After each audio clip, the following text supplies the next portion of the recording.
de hoy aprender cosas nuevas acerca de su conocimiento, de su revelación, de su verdad y de todo lo que es Él en esencia. Padre, te damos gracias en el nombre de Jesús. Rogamos que en las misericordias tuyas nos permitas en este momento del espacio, del tiempo crono, poder recibir conocimiento, luz, iluminación en el pensamiento, en la palabra, en la revelación que tienes especial para cada uno de nosotros. Permítenos conocer y crecer en el ámbito del conocimiento, de la espiritualidad, de todo lo concerniente con el ministerio, el llamado de cada uno de nosotros. Nos des expansión, nos des crecimiento, apertura de nuevas temporadas en el nombre de Jesús. Gracias, Dios Todopoderoso. Amén. Gloria sea al Señor. Amados alumnos que ya están conectados, recuerde que estamos en la clase Atributos y Esencia de Dios 2. Esta es la segunda clase. Y vamos a encontrarnos, o vamos a abordar inmediatamente unas palabras que quizás a lo menos para ustedes no son conocidas. Se les dificulta quizás poderla comprender de primera mano, pero las vamos a ir explicando porque no son usuales dentro de nuestro lenguaje y cotidianidad. No es común. Pero antes que se me olvide, recuerde que teníamos una clase pendiente, una tarea pendiente. Si se comportaron juiciosos y la hicieron, encontrar los atributos de Dios en los nombres de Dios.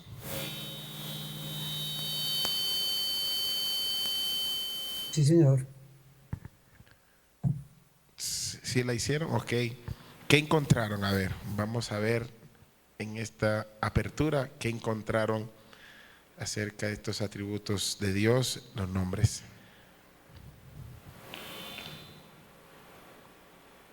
Pues yo encontré en unos nombres que son, hay unos atributos que mi padre dijo que eran incomunicables, ¿no es cierto? Correcto. Encontré en Elohim, el creador fuerte y todopoderoso. Todos estos son incomunicables porque Él es el creador, el todopoderoso. El Yahweh Jehová, el nombre sagrado e infalible que significa yo soy, el que seré.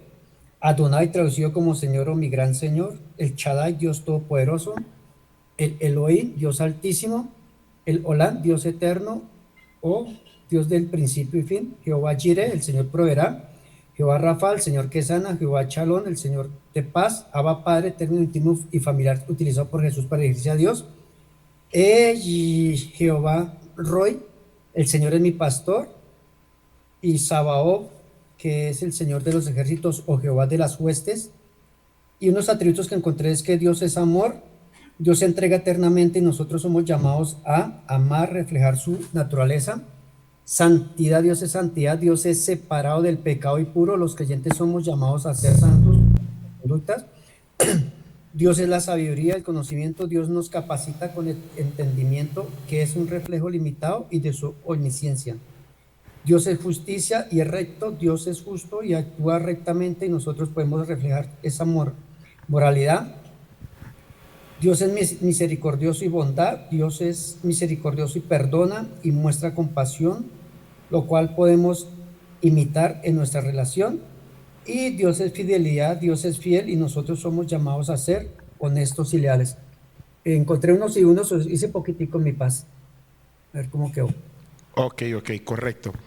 Muy bien, te traté de escuchar todo lo que de manera rápida, pero ibas allí nombrando los atributos incomunicable y comunicable, pero identificaste el primero como incomunicable. ¿Y qué encontraste en esa investigación de los nombres de Dios, de los atributos, por ejemplo, comunicables? ¿Cuáles encontraste? Aunque nombraste allí. Los comunicables, los más que todo comunicables, es que Dios es amor, Dios es santidad, Dios es sabiduría, justicia, misericordia y fidelidad, porque nosotros podemos reflejar eso.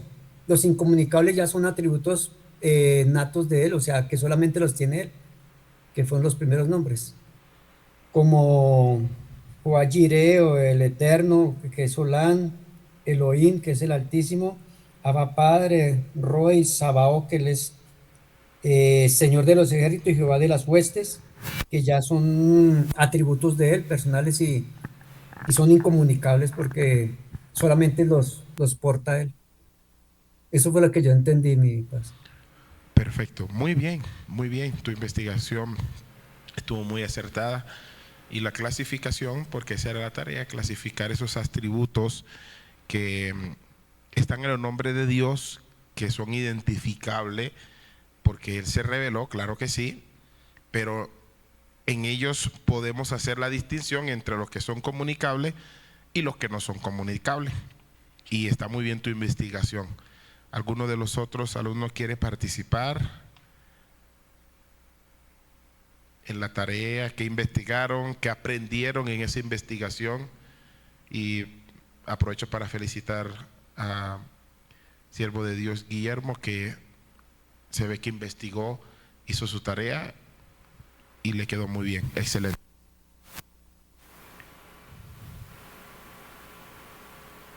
Los otros que ya están conectaditos allí, ¿cómo le fue con la tarea? ¿Cómo le fue con la investigación?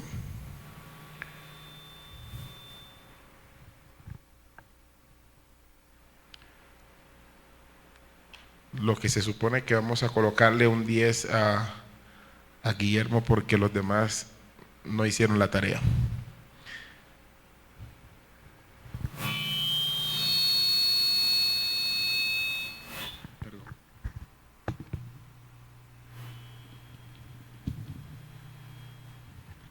Gloria a Dios. Ok, hoy vamos a iniciar. Antes que se me olvide, recuerden que también hicieron una evaluación de clase y en esa evaluación una persona sacó 3 preguntas malas, otra sacó 2 preguntas malas. De 10 se supone que todos ganaron, pero las otras personas que mandaron su respuesta de la evaluación en clase, todas las respuestas las hicieron correctamente. O sea, se supone que estuvieron muy atentos. No se supone, estuvieron muy atentos, y eso es gratificante para la clase porque nos muestra que sí aprendieron.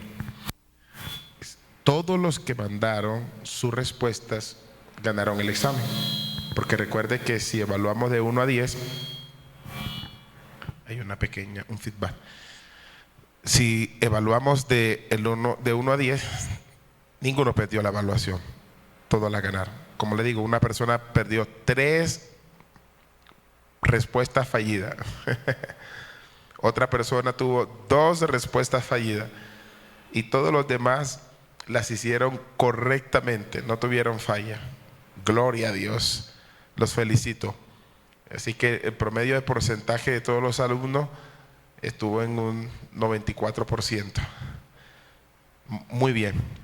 Hoy vamos a abordar, número 1, vamos a estudiar la aceidad de Dios. ¿Alguno de ustedes tiene algún conocimiento de lo que es la aceidad de Dios? ¿La ha escuchado alguna vez? Yo no, señor. Ok, alguien que lo que se le ocurra, ¿qué entiende por aceidad de Dios? Pueden opinar. La idea es ir rompiendo el hielo, entrando. ¿Qué entiende? Lo que usted entienda bíblicamente sobre aceidad de Dios.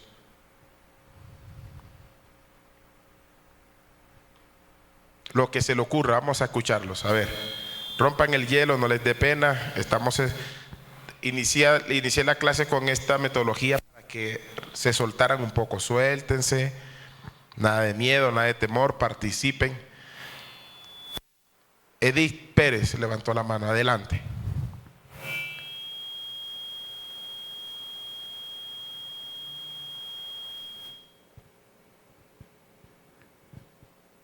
Te escuchamos, Edith.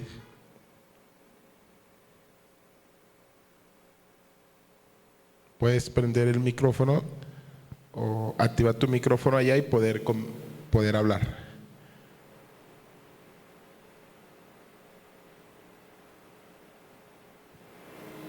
No se te escucha.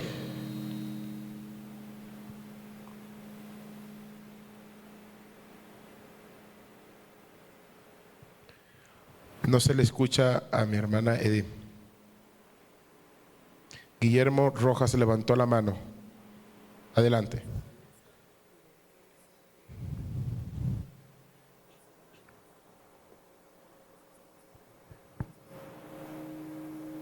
Sin causa externa ni necesidad de nada creado. Dice que es autoexistencia, independencia, fuente de vida y yo soy. Dice, este nombre expresa su autoexistencia eterna, no tiene principio ni fin. Fue lo que yo encontré aquí, Micas. Bueno, muchas gracias. La idea es de lo que se les venga en la mente en el momento.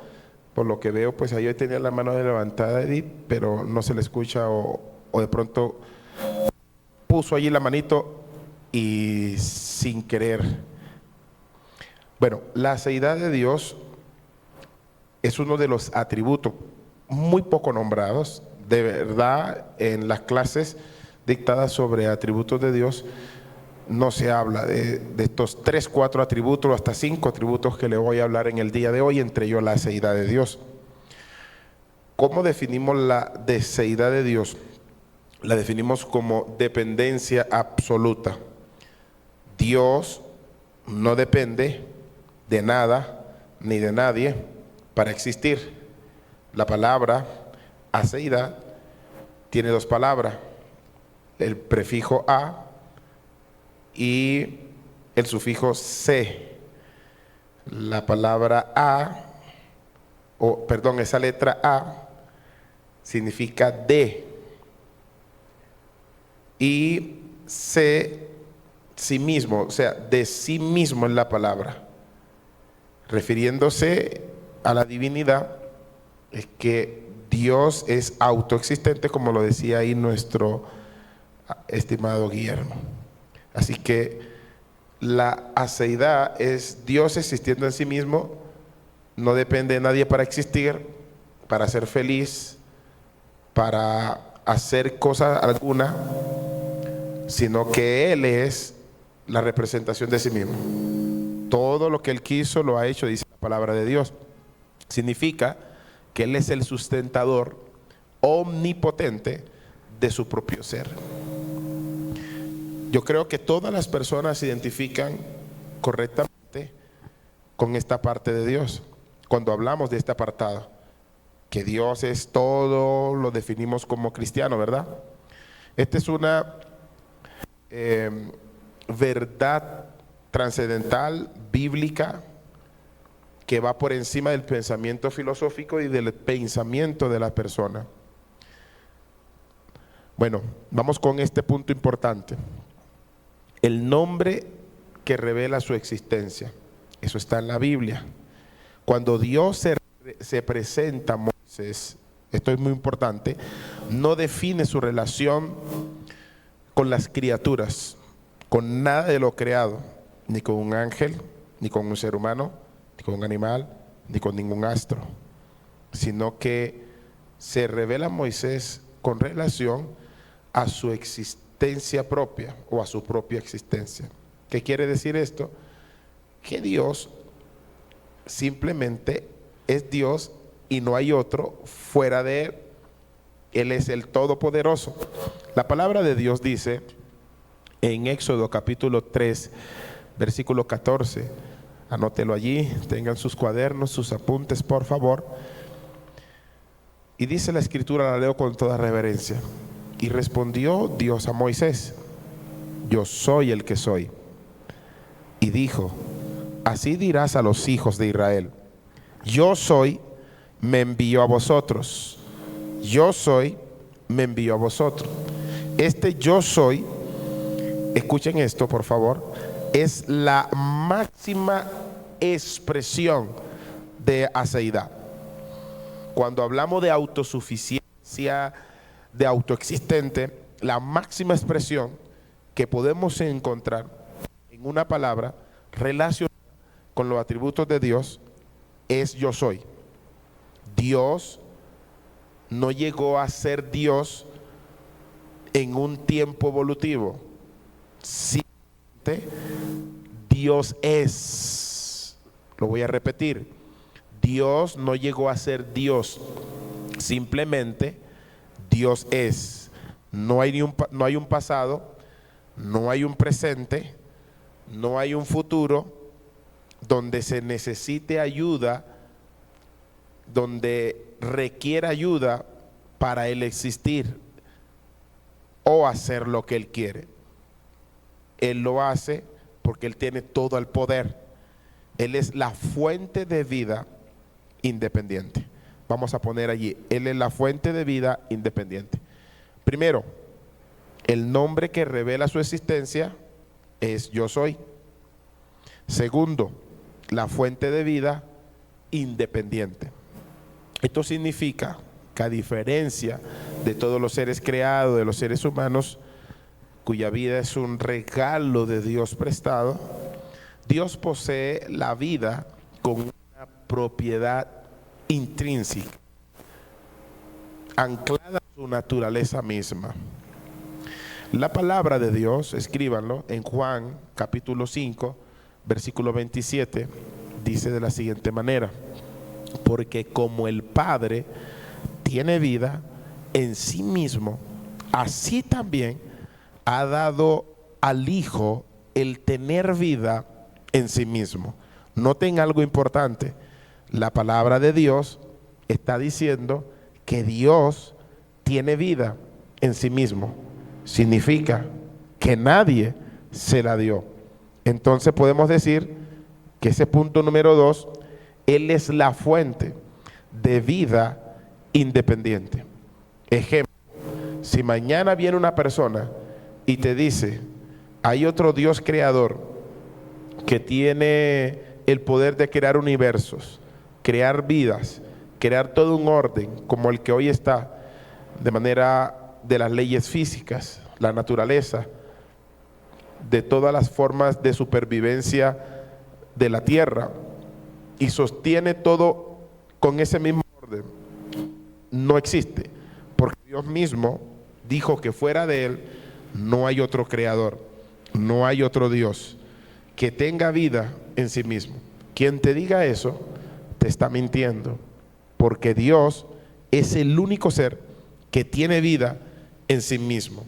Oiga esto importante, este versículo es una revelación para la Trinidad, porque ahí está hablando Jesús y dice que Él tiene vida en sí mismo, así como el Padre la tiene. Punto número 3. Él es el creador, no creado. Él es el creador, no creado. Él es la causa de todas las causas. El texto menciona que Él es la primera causa no causada. Él tiene vida en sí mismo. Nadie le causó vida o el tener vida. Pablo, cuando va a Atenas y le habla a un grupo de filósofos, él subrayó lo siguiente. En el versículo Hechos de los Apóstoles, capítulo 17, versículo 24 y 25. Repito, Hechos de los Apóstoles, capítulo 17, versículo 24 y 25. El apóstol Pablo especifica en este versículo bíblico, o en este apartado de la Biblia, que Dios no busca nada de nosotros porque Él no necesita nada de nosotros. Él no es el que recibe, Él es el que da. Mire lo que dice Pablo: el Dios que hizo el mundo y todas las cosas que en Él hay. Otra vez, el Dios que hizo el mundo y todas las cosas que en Él hay, no es honrado por manos de hombre, como si necesitase de algo, pues Él es quien da vida,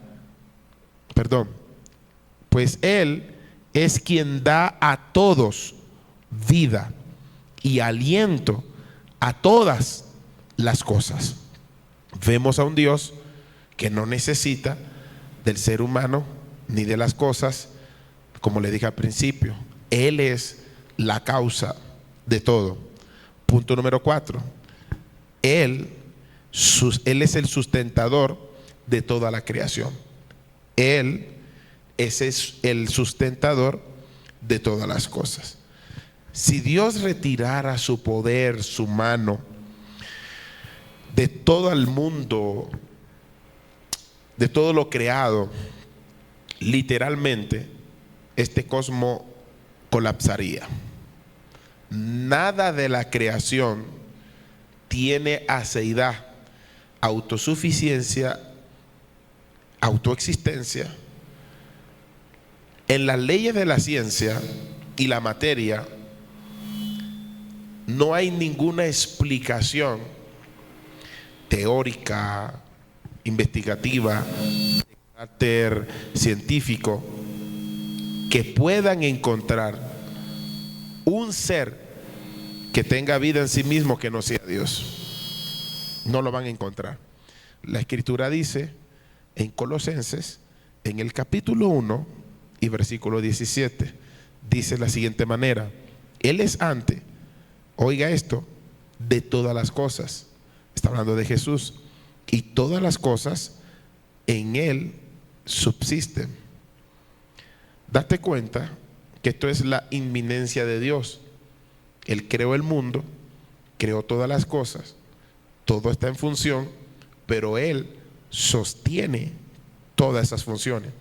Si Dios dejara de sostener todo lo que hace, que este mundo funcione, que tu cuerpo funcione, que tu sangre recorra todo tu cuerpo, que todos tus nervios, tus articulaciones, tus huesos, tus ojos y todo lo que está sincronizado al cerebro funcione, si Dios quita su poder de carácter funcional, todo colapsa, todo se muere. Dios es tan bueno que creó todas las cosas, pero todavía las sostiene. Eso se llama en teología inminencia, que Dios está en el asunto de todo lo que funciona en el mundo. Aquí hay una pregunta vital de reflexión que va para ustedes. ¿Por qué es vital comprender que Dios no tiene necesidad, oiga esto, ni ninguna necesidad es para poder confiar plenamente en su amor? ¿Por qué es vital comprender que Dios no tiene necesidades para poder confiar plenamente en su amor? Es una pregunta para reflexionar. Ahora, la segunda pregunta la van a responder ustedes. ¿Creen ustedes que Dios necesita algo de nosotros para sentirse bien? ¿Creen eso ustedes?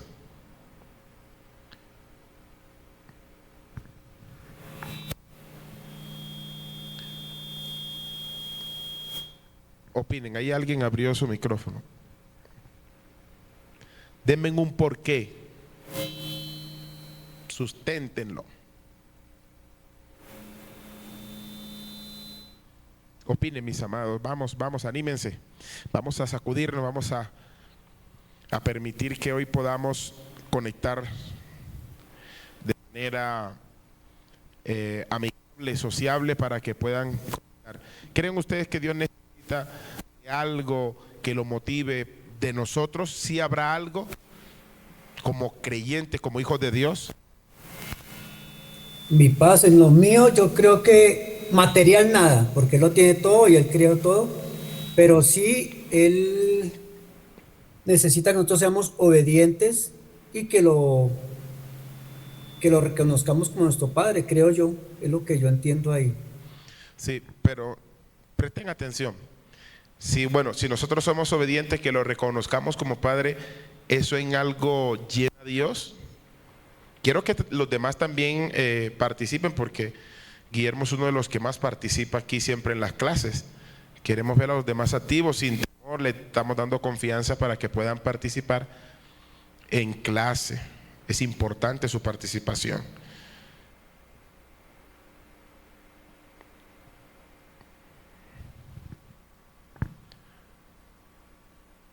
A otro más que participe. Vamos a animarnos. Porque sería que uno eligiera por alumnos aquí, pero algunos pueden estar muy nerviosos, pero participen. Amén, pastor. Yo creo que nosotros somos inspiración de Dios. O sea, que Él se inspiró al pensar en crearnos a nosotros. Entonces, creo yo que el hecho de Dios ver que creó algo o alguien a imagen y semejanza suya, pues no sé, pienso yo, ¿no? Creo que a Dios le agrada o siente satisfacción porque somos hechura de su mano y fuimos hechos a imagen y semejanza suya. Ok, gracias mi estimada, muy bien. Ahora, vamos a analizar bien lo que estamos estudiando en este apartado de la seidad de Dios. Dios es autoexistente, Dios es autosuficiente.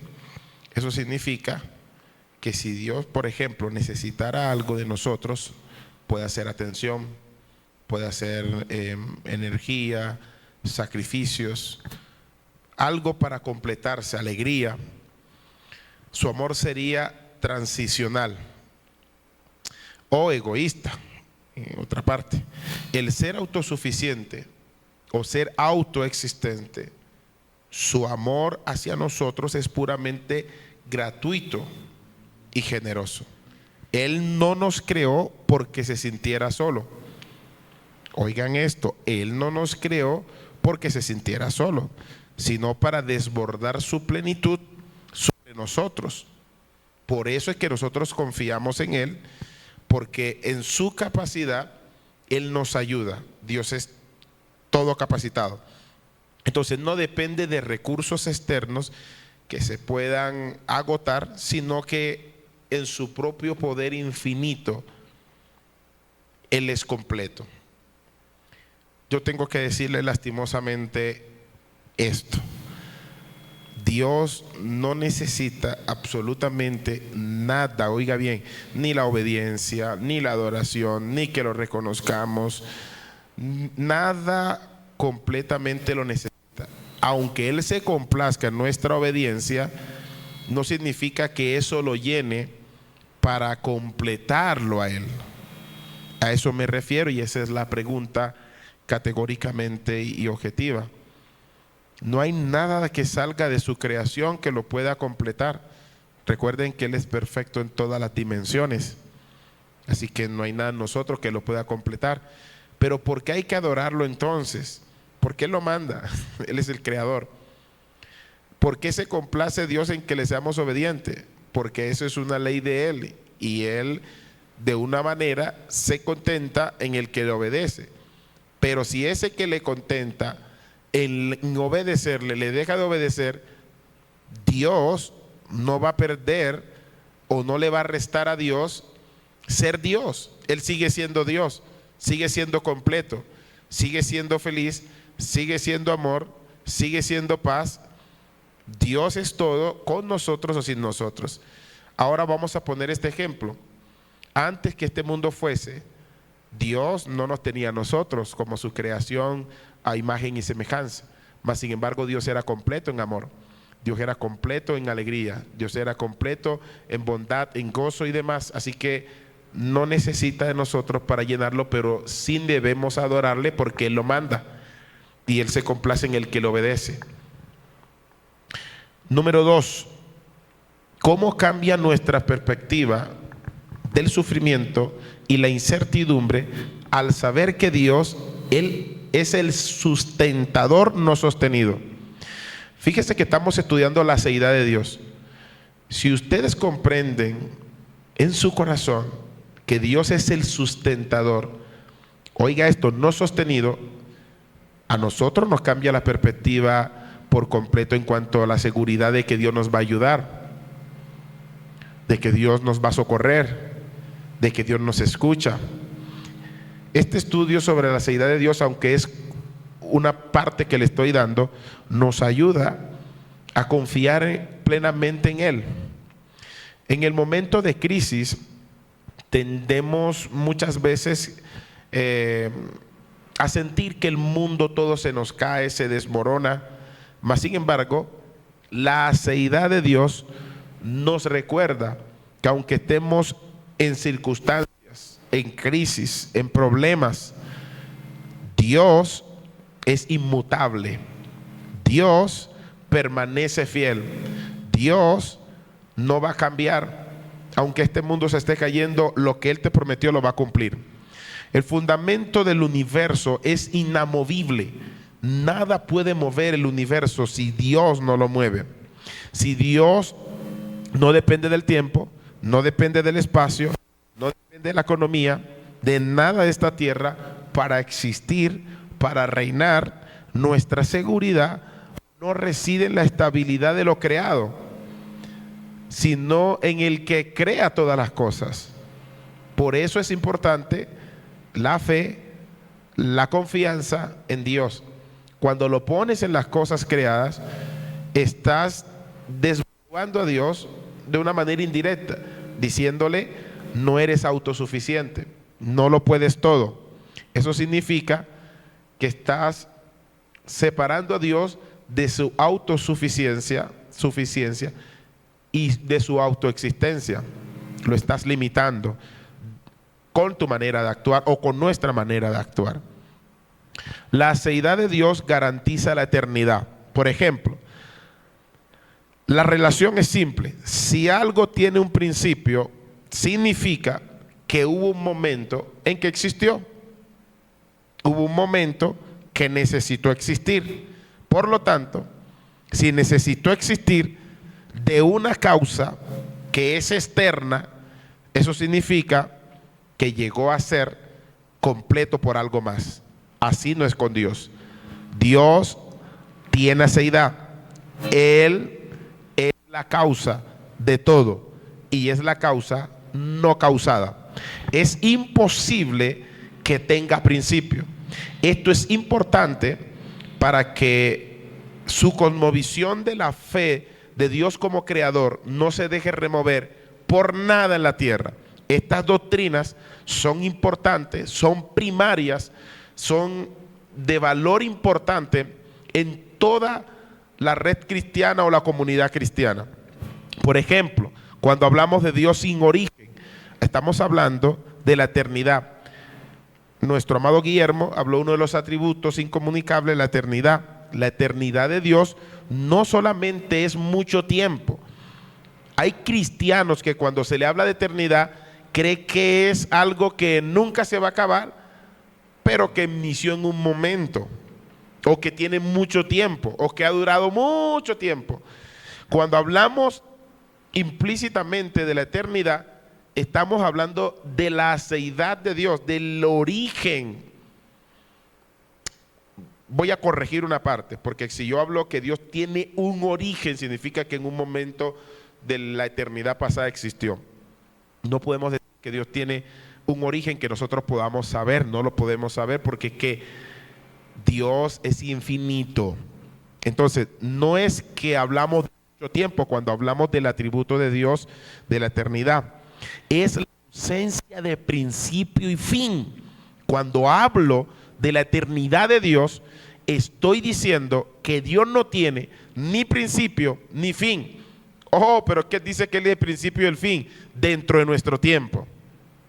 Pero en la eternidad de Dios no tiene principio ni fin. Eso no cabe en la mente del hombre. El científico no puede explicar eso. Él no está sujeto al reloj de la creación. Él es por encima de ese reloj y eso es eternidad. Vamos a la palabra de Dios, el Salmo 90, versículo 2. Salmo 90, versículo 2. Yo traté de ahorrar tiempo teniendo los versículos aquí para que ustedes los anotaran. Antes que naciesen los montes y formases la tierra y el mundo, desde el siglo hasta el siglo, tú eres Dios.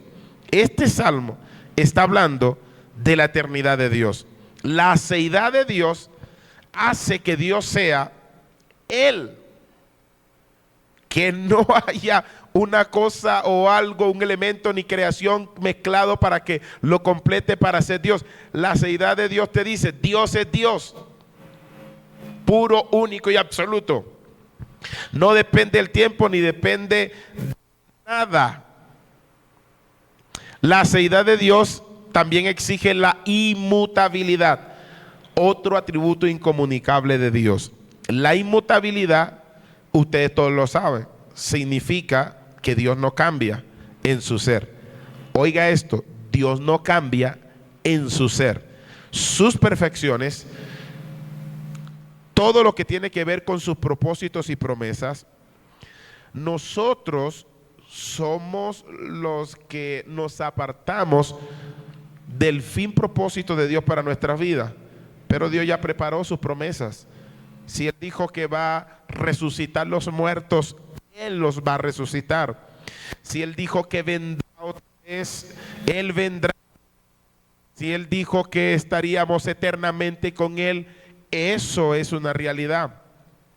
Entonces, la conexión con la aceidad, por ejemplo, Dios no se puede mejorar ni se puede deteriorar.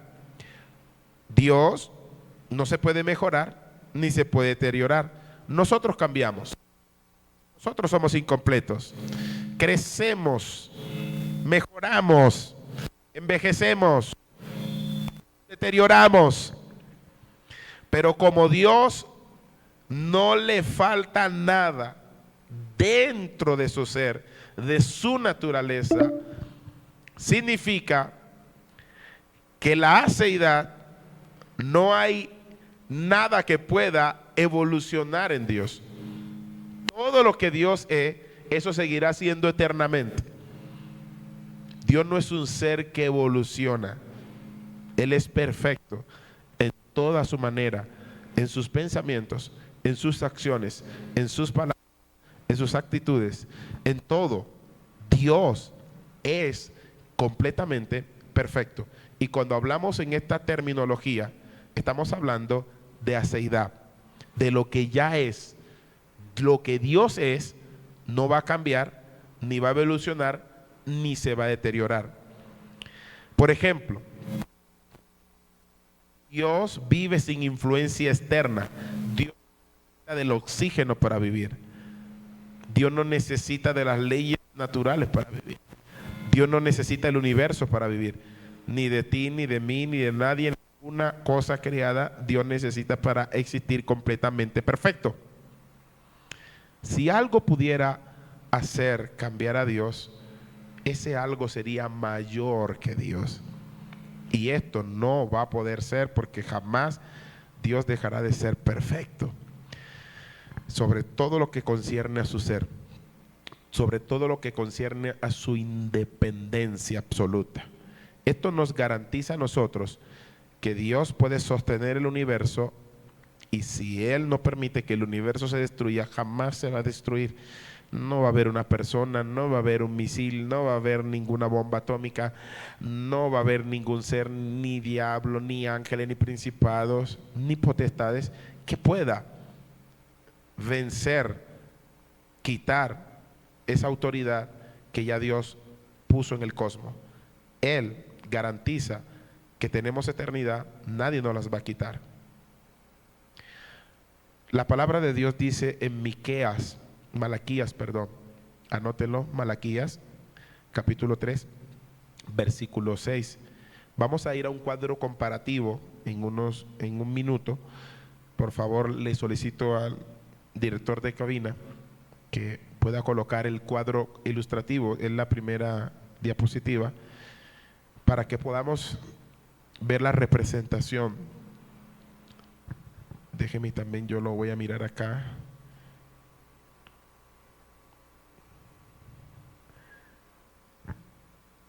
Ahí tenemos el cuadro. Si le sale demasiado grande, pues con la mano tipo pinza puede agrandarlo o ponerlo un poco más pequeño. En este cuadro ilustrativo que ustedes están viendo allí, van a notar algo importante, que hay 3 columnas. Vamos a mirar una parte importante de lo que es la aceidad de Dios y la explicación de la palabra aceidad, que ya se la voy a soltar un poquito más suelta. Vemos 3 columnas, ahí dice atributo. La segunda columna en la parte de arriba dice en la creación, es decir, para nosotros. Y en la tercera columna que está allí con color morado, en el creador, o sea, Dios. Tenemos en la primera fase que dice origen, aceidad. Para nosotros, ese derivado significa que nosotros necesitamos a Dios para existir.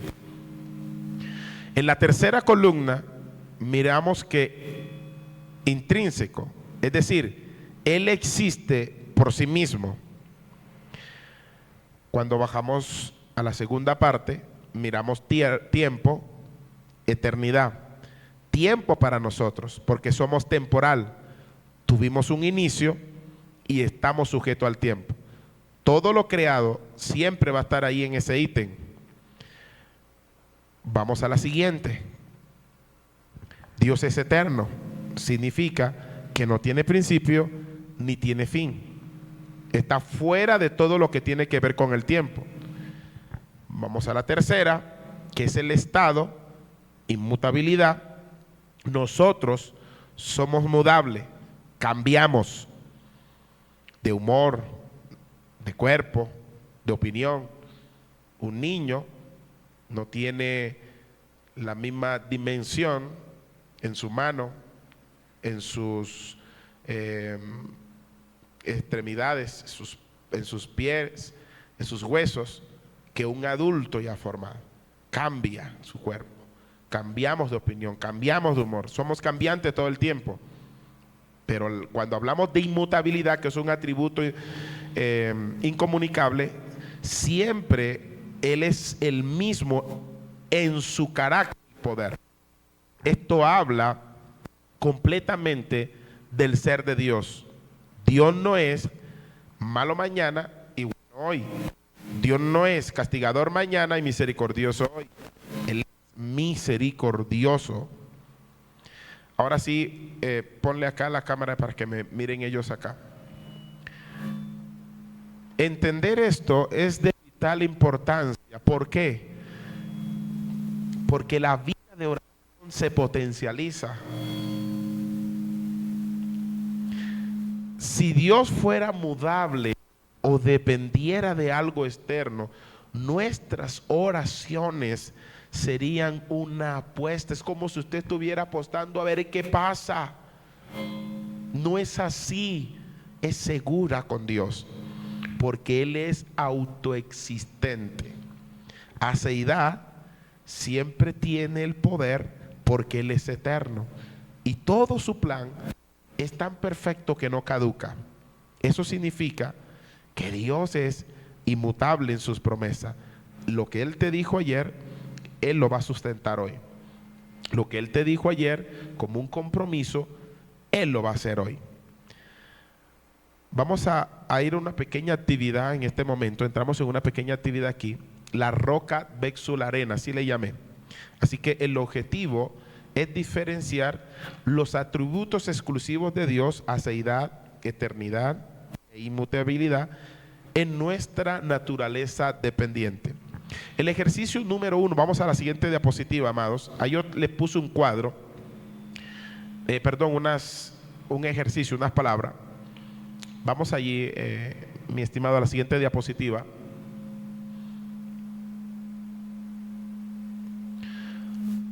Ustedes miran allí en la parte 1, ejercicio de verdad divina o realidad humana.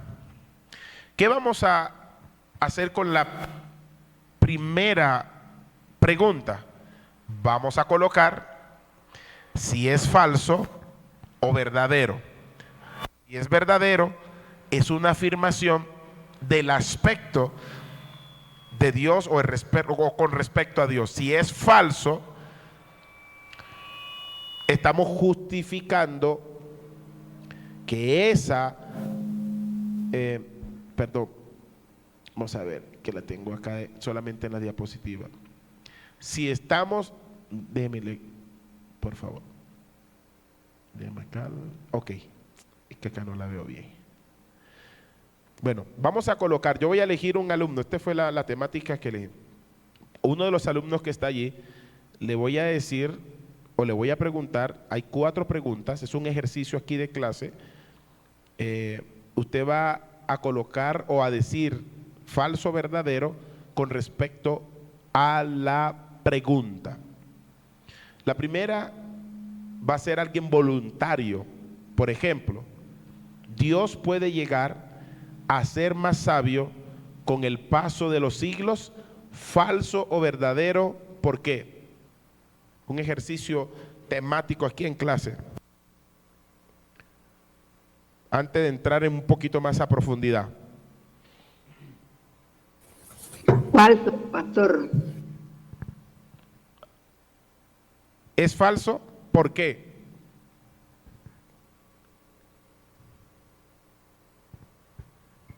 Porque él no cambia. Perfecto. Porque él es inmutable. Correcto, muy bien. Estás explicando que Él no cambia y estás diciendo uno de los atributos que es incomunicable, uno de esos atributos, Él es inmutable. Vamos con la segunda. Necesito otro estudiante ahora. Si la humanidad, dejara de alabar a Dios, Él perdería parte de su fuerza. ¿Falso o verdadero? Guillermo. Falso, mi paz. ¿Por qué?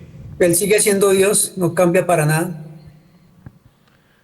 Ok, aquí llegamos otra vez a la primera pregunta que les hice. Muy bien, excelente. Estamos hablando de la seidad, significa que Dios es independiente de su creación.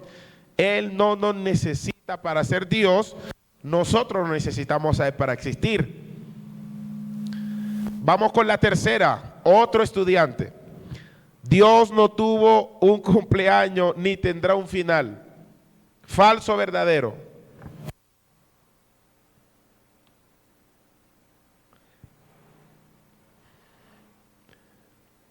Otro estudiante que participe allí.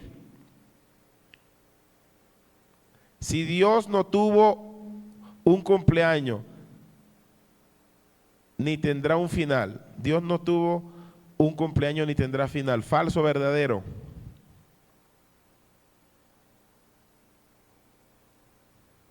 ¿Qué atributo está representado allí? Vamos, actívense, mis estimados alumnos. Guillermo levantó la mano. Mi paz, pues para mí yo creo que es verdadero porque ahí activa la eternidad. Exacto, muy bien. Estás bastante activo, estimado Guillermo. ¿Qué atributo encontramos aquí en esta pregunta? Eternidad. Y es verdadero. Vamos con la siguiente rápido para entrar a otro tema. El carácter de Dios es hoy exactamente igual al que al que mostró en el Antiguo Testamento. Esta está un poquito más picantica. El carácter de Dios es hoy exactamente igual al que mostró en el Antiguo Testamento. ¿Falso o verdadero? ¿Por qué? Es verdadero. Verdadero. ¿Por qué? Porque él no cambia. Porque es inmutable, él no cambia. Lo que dijo en el Antiguo lo dice en el Nuevo y lo dice por la eternidad. Muy bien. Fíjense algo importante que inclusive algunos teólogos tienen problemática con esto, y es lo siguiente, que ven a un Dios castigador, inclemente en el Antiguo Testamento, pero cuando vienen al Nuevo encuentran uno con amor, misericordioso. Eso hace que Dios sea fluctuante o cambiante en su manera de pensar o de decir las cosas, o Dios dijo una cosa ayer y va a decir otra hoy. Usted lo acaba de responder, pues obviamente no, porque estamos hablando que en esta pregunta que es verdadero lo que dijiste, porque ahí estamos viendo nuevamente su inmutabilidad. eso asegura que sus promesas, lo que Él dijo, lo que Él prometió, lo que Él dijo que va a hacer, exactamente eso va a pasar. Porque así es Dios. Así que en el análisis número 2, la siguiente diapositiva. Vamos a un análisis número 2 rápidamente. Un caso que suele pasar frecuentemente entre las personas. Por ejemplo, en el análisis número 2 tenemos un caso de reflexión crítica. Vamos a leer la siguiente situación y responder usando los atributos de Dios. Este es un ejercicio en clase. El caso de Pedro, yo elegí ese nombre. Pedro está pasando por una crisis económica y siente que Dios se ha olvidado de él, o que quizás Dios ya no es tan bueno como antes, porque las cosas van mal. La pregunta: ¿cómo el atributo de la inmutabilidad y de la aceidad pueden consolar a Pedro en este momento? Podemos responder. ¿Es voluntario la respuesta?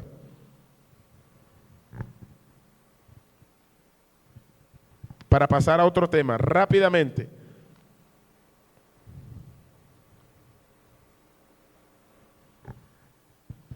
¿Cómo podemos aconsejar, cómo le podemos dar un consuelo a Pedro que está pasando por una crisis económica y siente que Dios se ha olvidado de él, o que quizás Dios ya no es tan bueno como antes, porque las cosas le están saliendo mal? ¿Cómo le podemos responder con estos dos atributos?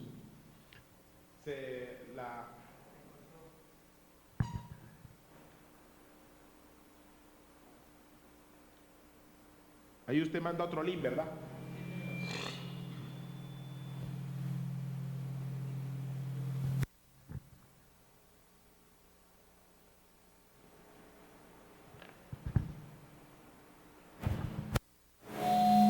Yo pensé que usted le iba a decirle, pero yo pensé que...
¿Ya podemos entrar?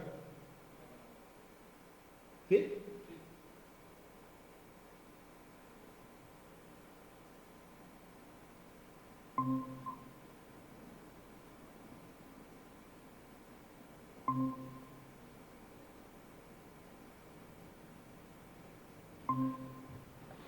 Perfecto.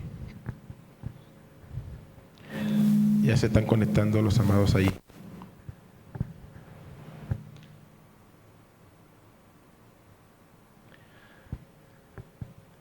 Seguimos con este tema, pero ya vamos a entrar a otro.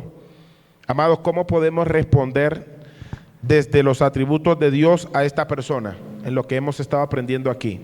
Los escucho. Hijos valientes y esforzados a responder, a responder, a responder. ¿Cómo podemos responder? Por favor, vamos, diga lo que se le ocurra, lo que usted está entendiendo en el momento, pero diga algo.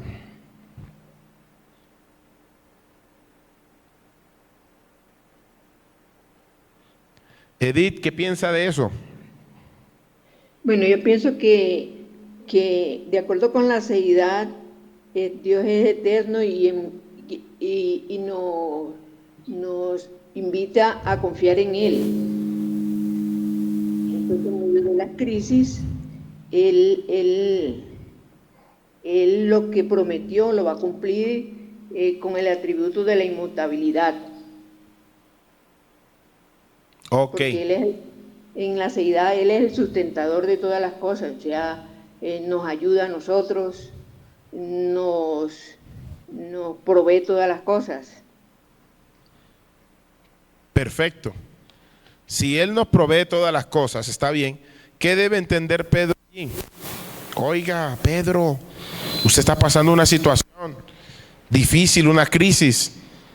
No, pero es que Dios me dijo que me iba a ayudar y que me iba a ir bien.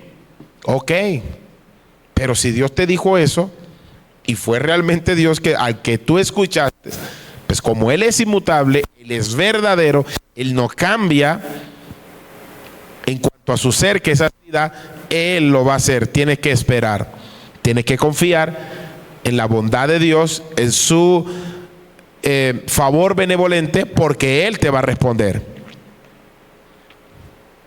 Ahora, ¿cómo definen ustedes la palabra aceidad? ¿Cómo la definen? Este es un pequeño, una interactuación que estamos haciendo porque quiero que les vaya quedando en el pensamiento lo aprendido, y cruzamos a otra parte de los atributos de Dios. ¿Cómo definen ustedes aceidad de Dios? Autoexistencia. Dios es autoexistente en Él mismo y no depende de nadie. Correcto. Cuando vemos las dos palabras latinas que le dije, que significa de, y se, que significa sí mismo, eso significa de sí mismo. Dios existe en sí mismo, tener existencia dentro de sí mismo y no depende de nadie más para tener existencia. Esa es la aceidad de Dios. Ahora vamos a una segunda apartado, que es la simplicidad de Dios. ¿Han escuchado ustedes esta palabra alguna vez o están relacionados con esta palabra? No es que la busquen ahí en el celular, es que ustedes directamente digan, no la conocemos, vamos a avanzar. Bendito sea el Señor. ¿Qué entienden ustedes por la aceidad, la simplicidad? Ya estudiamos la aceidad. Dios existe en sí mismo, no depende de nadie para existir. Ahora vamos a la simplicidad de Dios. Esta simplicidad de Dios también es un atributo de Dios. Que usted dice, mire, ni en pintura habíamos escuchado eso.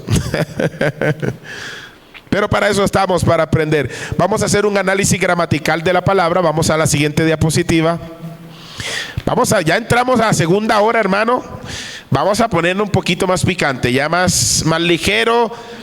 Lean conmigo allí, para que esto se los van a mandar igual. Y luego que termine las clases sobre los atributos de Dios y su esencia, se les va a mandar el material también para que lo repasen y lo estudien. Bueno, las definiciones clave para ustedes estudiantes. Aquí tenemos un glosario rápido. Tenemos término, primera columna. Vayan allá a la parte roja que está arriba y ahí dice término.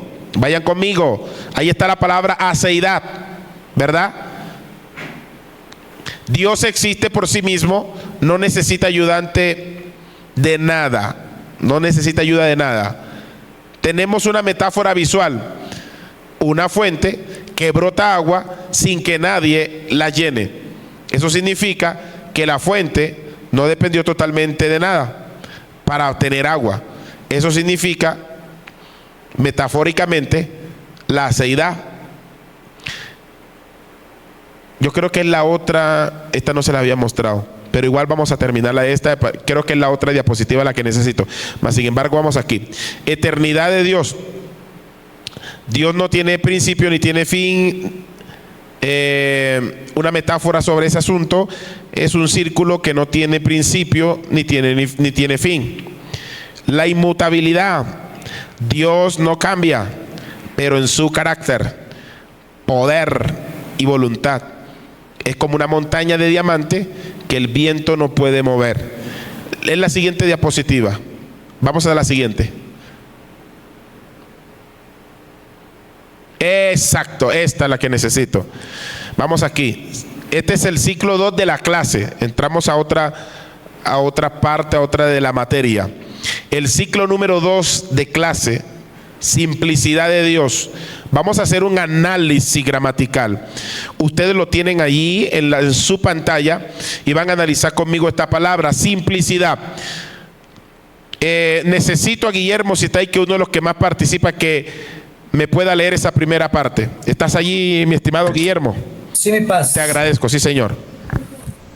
Dice, la palabra simplicidad proviene del latín simples, simplicis. Su estructura nos revela la esencia de la doctrina. Exacto. Miren aquí, ahorita sigue leyendo. Miren que cuando estamos mirando estas dos palabras gramaticalmente, simples o simplis, nos está puntuando o revelando que es algo de la esencia en sí misma de la doctrina. ¿De qué doctrina? Ya vamos a la raíz. Sigue leyendo, mi estimado Guillermo. Raíz sem significa uno o único. Ok. Mire, puntualice uno y único. Esto de una cierta manera está relacionada con la aceidad de Dios también. Aquí estamos hablando de un único y verdadero Dios, no de dioses. Tengan esto presente, porque la clase que viene, yo necesito que ustedes estén activos, muy pendientes, para que definamos completamente la Trinidad y otros atributos que no son muy comunes. Seguimos leyendo. El sufijo pres proviene del verbo pretere, que significa plegar, doblar o trenzar. Ok, sigue leyendo. Significado etimológico, aquello que no tiene doblez o que no está trenzado, mientras que lo complejo, compres, es aquello que tiene muchas partes dobladas entre sí. Lo simple es una unidad para absoluta. Exacto. Lo simple es una unidad pura y absoluta. Significa que Dios es uno, no es divisible, en esencia no hay nada que lo separe. Por ejemplo, tú no puedes decir que Dios tiene una esencia, Dios Padre tiene una esencia, Dios Hijo tiene una esencia, Dios Espíritu Santo tiene una esencia. No, Dios es una sola esencia y la simplicidad de Dios nos las explica. Por eso es necesario estudiar esta doctrina y este atributo de Dios. Ahora vamos a ir a este cuadro etimológico que nos especifica todo lo que necesitamos entender en el significado de esta palabra. Lo descubrimos que esta palabra es aquello que no tiene doblez, es aquello que no se puede doblar, que no se puede romper. Es indivisible. Ahora vamos al siguiente diapositiva, amado. Siguiente diapositiva. En este cuadro, no, es el cuadro anterior. Exacto, ahí. Thank you. Ahí tenemos un cuadro que nos va a ayudar a cada uno de los estudiantes a visualizar por qué la simplicidad es una perfección en Dios, mientras que la composición es una limitación de la creación. Que Dios no está compuesto por partes. Tenemos en la primera columna características. En la segunda columna, en la parte de arriba, como título, tenemos lo compuesto, el hombre, la creación. Y tenemos lo simple, Dios. Por ejemplo, la primera columna, constitución. Dios nos ha constituido a nosotros. Y en esa constitución somos formados por partes. Por ejemplo, ahí dice que nosotros tenemos un cuerpo. Miren el cuadro, por favor. En la segunda columna, en la línea donde dice constitución, que es la primera. Estamos formados por partes. Cuerpo, más alma. Ahí no está, pero no lo puse, pero espíritu. Tenemos extremidades, tenemos un sinnúmero de cosas que nos hacen ser, vale la redundancia, un ser humano. Pero Dios no es formado como nosotros de esa manera. Lo simple de Dios, ahí está en la parte de la tercera columna. Dios es sin parte, su esencia es su existencia. Oiga eso, Dios no tiene partes que lo compongan para ser Dios. Esto es importante porque en esta doctrina están fallando la gran mayoría de los cristianos. Creen que Dios está conformado por partes, y cuando se habla de sus atributos, creen que Dios es como un rompecabezas. Vamos a la primera columna que dice dependencia. En la parte izquierda de su pantalla, en la parte del centro, en esa misma donde dice dependencia, las partes para nosotros, los creados, los seres creados, la creación, las partes son anteriores a todo. Eso significa que nosotros fuimos conformados, fuimos hechos por Dios. Pero en la parte 3 de la simplicidad de Dios, en esa misma dependencia, nada es anterior a Dios. Él es primero. Nosotros fuimos creados por Dios, pero Dios es primero. Nadie lo creó. Estabilidad, la cuarta palabra, la tercera. Estamos en la primera columna, estabilidad. Para nosotros los seres humanos, todo puede dividirse o desmoronarse, pero para Dios, en la tercera columna, es indivisible e indestructible. Dios es indivisible e indestructible. Vamos a la siguiente, que dice en ese cuadro ilustrativo, atributos. Para nosotros tiene cualidades, el hombre tiene amor. Mire la diferencia con Dios. Es sus cualidades, Dios es amor. Es decir, que Dios no tiene amor, Dios es amor. Cuando vamos a la última columna, que dice cambio, la última, en la parte del centro dice, puede cambiar si pierde o suma partes. Pero cuando vamos a la simplicidad de Dios, la última, el último apartado, es inmutable. No hay nada que añadir o quitar. Esto significa, pedagógicamente, en este cuadro, se acaba de explicar para cada uno de los estudiantes que pueden usar esta explicación en comparación con nosotros como un edificio. Estamos hechos de ladrillo, por ejemplo, cemento, acero, hierro, varilla y muchas cosas. Si quitan las columnas, el edificio se cae. Dios, en cambio, es como un diamante indivisible de una sola pieza. No puede quitarle una parte de justicia o su justicia para que él quede solo. No puede quitarle amor o parte de su amor para que Dios disminuya en amor. La justicia es el amor y el amor es su poder. Esto es una unidad perfecta. Cuando hablamos de la simplicidad, colócale la cámara hacia acá a los estudiantes. Cuando hablamos de la simplicidad, estamos hablando de la unidad perfecta de Dios. Hablamos la seidad. Dios es autoexistencia en sí mismo, no depende de nadie. Hablamos la simplicidad, una unidad perfecta. Esto es importante para entender la Trinidad de Dios, donde más del 95% de los cristianos fallan al definir la Trinidad. Este estudio nos ayuda a comprender eso. Por ejemplo, gramaticalmente, ¿qué significa? Que Dios no tiene pliegues, como un cuaderno que tiene muchas hojas, como un libro que tiene una portada, tiene hojas, tiene diferentes cosas que lo componen para hacer un libro, está tejido y demás. Dios no tiene divisiones internas.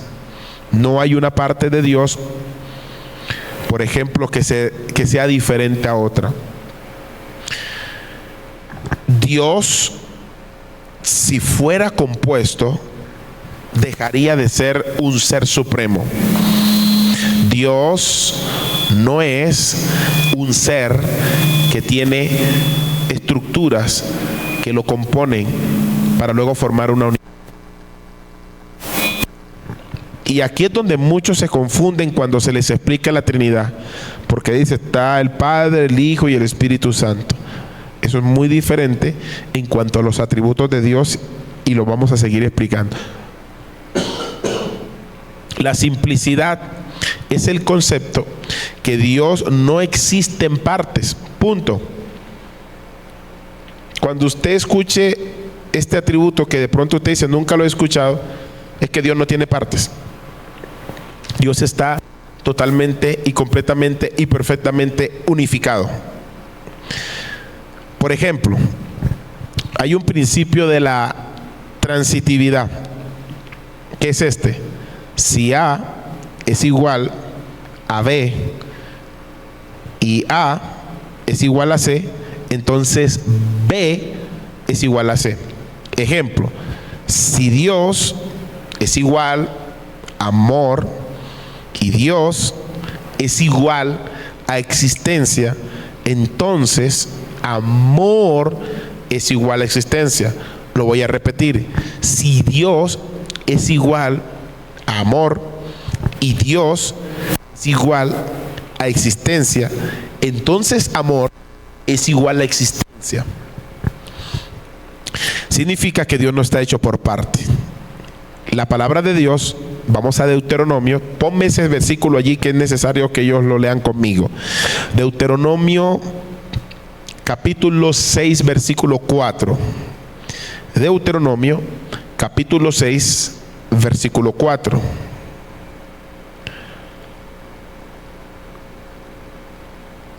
Dice la palabra del Señor: oye Israel, Jehová nuestro Dios, Jehová uno es. Oiga bien. Oye Israel, el Señor, Jehová nuestro Dios, uno es. Esa palabra uno allí la vamos a explicar ahora, que es el Ejad de Dios. Esa palabra Ejad significa que es una unidad compuesta. Los padres de la iglesia primitiva post-apostólica, ellos también dieron unas referencias acerca de la simplicidad de Dios. Agustín de Hipona, por ejemplo, cito, dijo: Dios no puede perder ningún atributo, ninguno de los que posee. No hay diferencia entre quién es Él y lo que tiene en sí mismo. Para explicarlo, Agustín usa una explicación sencilla. Si tenemos un vaso con agua, no diríamos que el vaso es lo que dicho vaso contiene. Las dos cosas están divididas. Si tú tienes un vaso con agua, ese vaso con agua no, el vaso no es el agua, ni el agua es el vaso, están divididos. Pero Dios no es así. Está diciendo Agustín de Hipona: Él no contiene sus atributos, que eso significa división dentro de Él.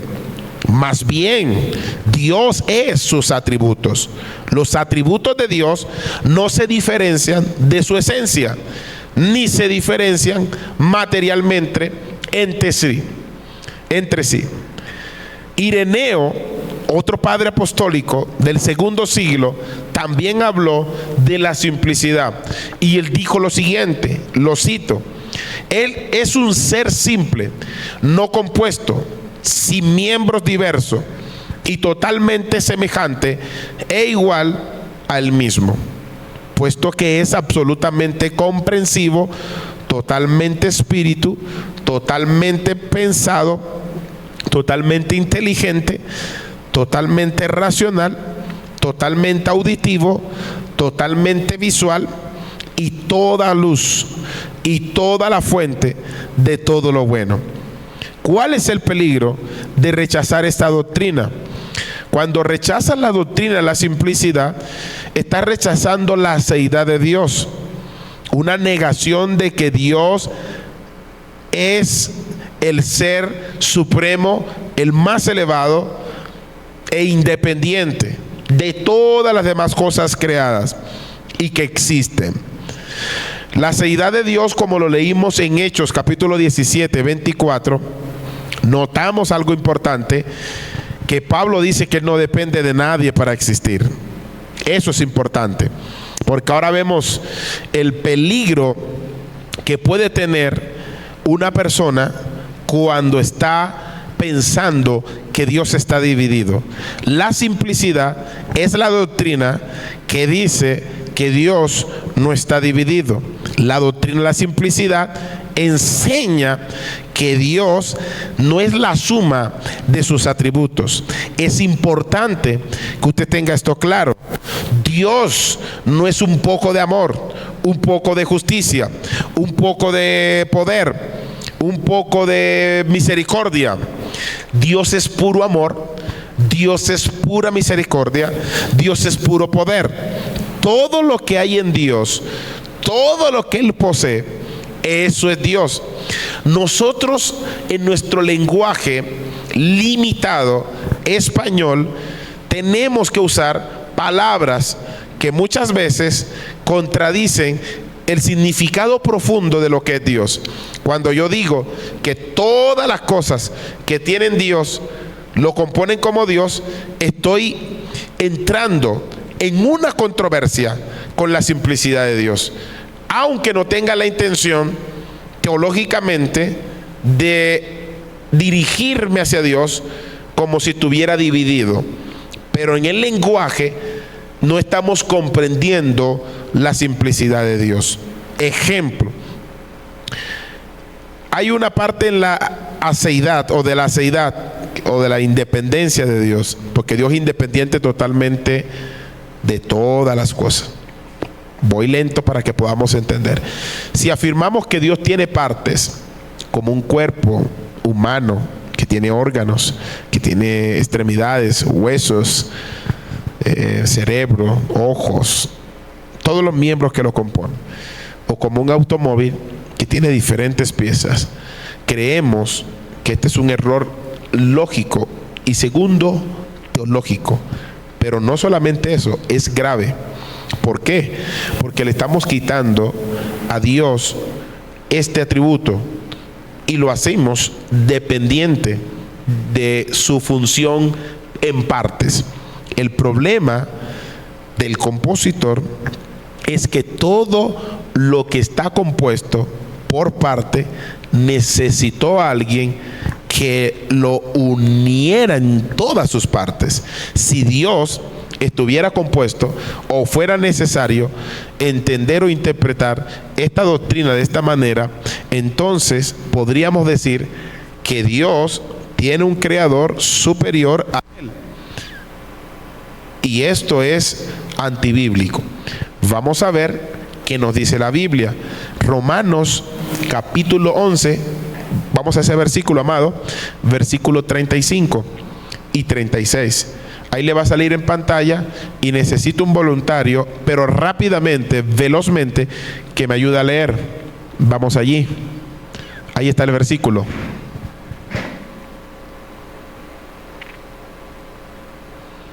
Un voluntario que lo lea, por favor. ¿O quién le dio a él primero para que le fuese recompensado? Versículo 36. Porque de él y por él y para él son todas las cosas, a él sea la gloria por los siglos. Amén. Exacto, gracias, mi estimada. Si Dios dependiera de todas o de sus partes para ser Dios, entonces son más importantes las partes que Dios. ¿Me entendieron? ¿O entendieron esa parte? Si Dios está confirmado por parte, sus partes son más grandes que Dios o más importantes que Dios. Y eso jamás puede suceder dentro de la comprensión teológica y en la doctrina de la simplicidad. Es decir, que Dios no es el primero si está conformado por parte, sino que depende de algo anterior para que Él pueda ser Dios. Eso no es sano, dentro de nuestra doctrina cristiana. El riesgo de la mutabilidad de Dios, mutar a Dios, fraccionarlo, es corrupción. Lo divisible de Dios es destructible. Dios es un ser indivisible. Eso es simplicidad de Dios. En la creación, todo, escuche bien, todo lo que se compone se puede descomponer. Por ejemplo, nosotros somos un ser, tenemos un cuerpo, tenemos un alma, pero la separación de estos dos elementos produce la muerte. Así que básicamente esa es la muerte, la separación de estas partes. Porque nosotros somos seres compuestos. Dios es indivisible, Él no tiene partes. Esto es importante que usted lo entienda. Dios puede estar conformado por piezas. Imagínate que Dios pierde una pieza, o que una pieza sea más valerosa que otra. Ya tenemos a un Dios que está en categoría, y Dios no funciona de esa manera, ni es de esa manera. No puede dejar de ser justo por ser amoroso. La gente de hoy en día tiene esa cosmovisión de Dios. Dios es amor. Así que cuando vemos una reprensión de Dios, no queremos aceptar la reprensión de Dios, porque sencillamente en nuestra concepción Dios es solo amor. Pero quitamos la justicia. Esto significa que no es sano interpretar de esta manera la Escritura. Mire lo que dice la Biblia. Capítulo 102, versículo 27. Te agradezco, mi amado, si lo ponemos allí. Salmo capítulo 102, versículo 27. Salmo 102, versículo 27. La Escritura nos dice así. Yo veo aquí el celular de esta manera para poder mirarlos, como enfocarlos a ustedes, porque la cámara está ahí arriba. Pero tú eres el mismo, y tus años no se acabarán. La palabra dice en el Santiago 1:17, dice Santiago 1:17 también, en el cual no hay mudanza ni sombra de variación. Imagínate un diamante perfecto versus un rompecabezas. El rompecabezas, si pierdes una pieza, se descompone. El diamante es una sola sustancia. Dios es mismo, porque no hay partes en Él. Dios no envejece, ni puede cambiar, ni separarse. Eso es importante que lo tengamos muy en claro. Por ejemplo, cuando entendemos esta doctrina, nos evita una idolatría mental. Si pensamos en los atributos de Dios como piezas, terminamos adorando un Dios creado en nuestra mente. Por ejemplo, terminaríamos formando a un Dios de amor, por una parte, o a un Dios de solo justicia, como si fuesen cosas separadas, en lugar de adorar al único y verdadero Dios. Esto garantiza la perfección de Dios. Si Dios tuviera parte, una parte podría ser mejor que otra, pero Dios no es así. Su poder es tan perfecto como su misericordia. ¿Qué quiero decirte con esto? Que no nos crearíamos un falso Dios en la mente, adorando una parte de Dios y no el único Dios verdadero. Eso no nos genera seguridad total. Pero como Dios es simple, sin parte, es imposible dejar de ser quien es Él. Su aceidad dice que no necesita de nadie. Vamos a entrar a una tercera parte, que es la pluralidad de Dios. Todos estos tres puntos que hemos estado viendo, la aceidad, la simplicidad, ahora vamos a la pluralidad. Esto les va a enseñar muchísimo para que puedan comprender la Trinidad. el misterio gramatical de la palabra Elohim. Ya vamos a entrar un poquito más profundo. Vamos allá. Pónmele allí la siguiente diapositiva, mi amado, porque quiero que ellos tengan el conocimiento, puedan tener la visión, puedan leerlo, penetrar el escrito y la investigación para que así mismo entienda. La siguiente diapositiva. Vamos a la siguiente diapositiva, por favor, porque ahorita arrancamos. Sí, señor. Vamos a arrancar con el despliegue de esta materia que entra en su máximo desarrollo.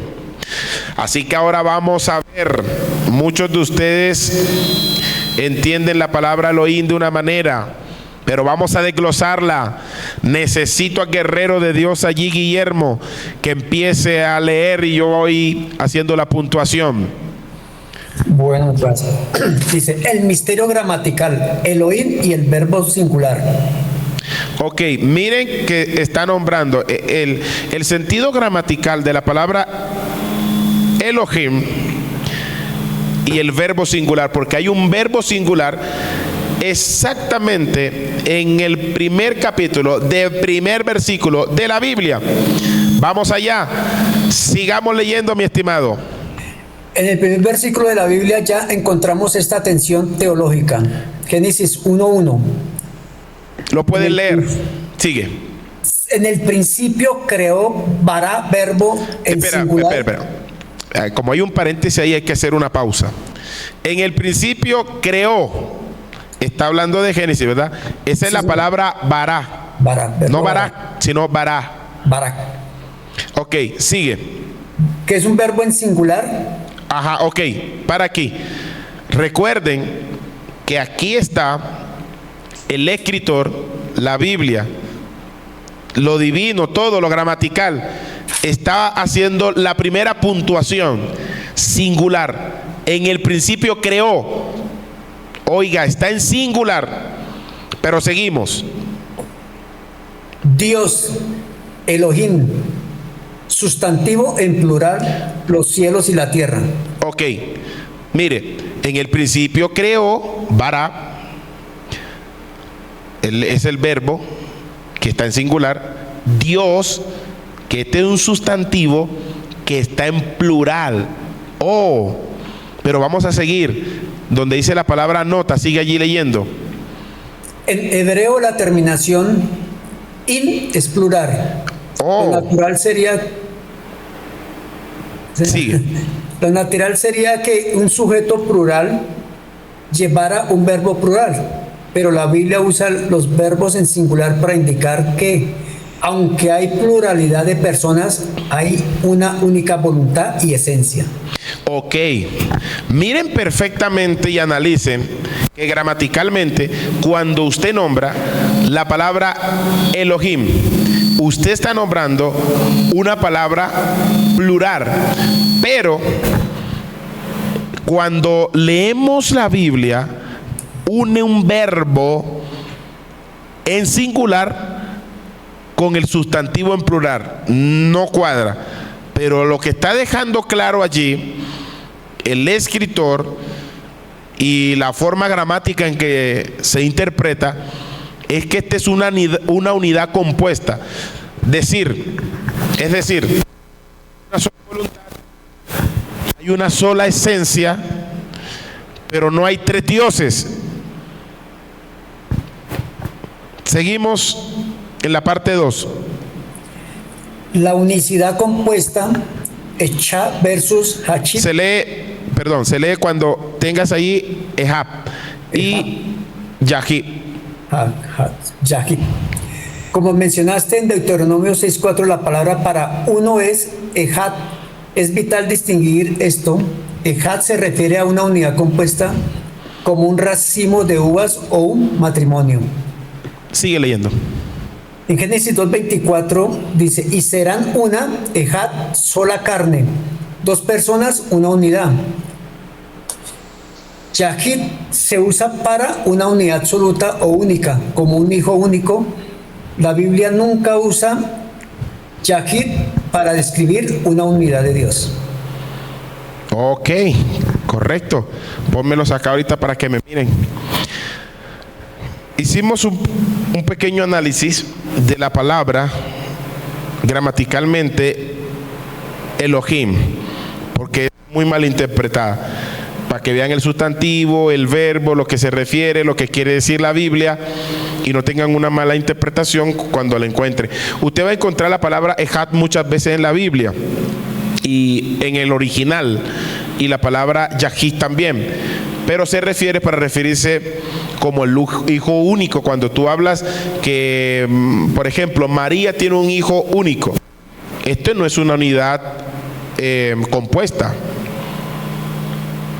Por ejemplo, en la pluralidad de las teofanía, la palabra teofanía es una aparición de Dios al hombre, una aparición a través de la zarza, como cuando se apareció a Moisés, el ángel de Jehová, muy a menudo en el Antiguo Testamento, que aparecían para los antiguos mirar esta aparición o esta teofanía, lo llamaban el ángel de Jehová, pero es identificado directamente como Dios. Y esto sugiere obviamente que una persona de la deidad puede ser enviada por otra. Ahora vamos al texto bíblico en Éxodo capítulo 3, versículo 2. Vamos a leerlo porque aquí vamos a entender algo importante. Éxodo capítulo 3, versículo 2 al 6. Vemos aquí una aparición que el ángel de Jehová se aparece a Moisés en una zarza. Exacto, se le apareció el ángel de Jehová en una llama de fuego en medio de una zarza.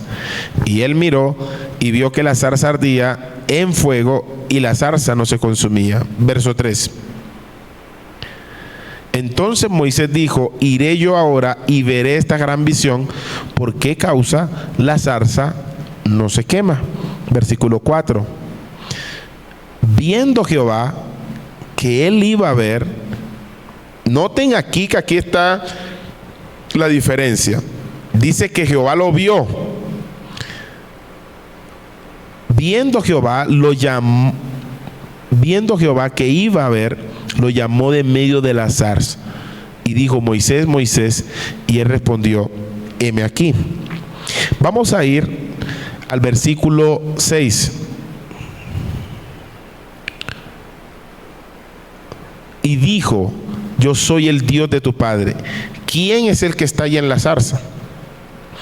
¿Quién es que se manifestó a Moisés en esa zarza ardiendo? Ahí está claro: yo soy el Dios de tu padre, Dios de Abraham, Dios de Isaac, Dios de Jacob. Entonces Moisés cubrió su rostro porque tuvo miedo de mirar a Dios. Oh, ahora están entendiendo que ese ángel de Jehová que se aparece a Moisés en la zarza, pero que en el versículo 4 dice que Jehová lo vio, y en el versículo 6 se identifica como yo soy el Dios de tu padre. Estamos viendo una teofanía. En Jueces capítulo 13, yo lo voy a leer directamente acá, del 21 al 22, capítulo 13 del 21 al 22, anótenlo.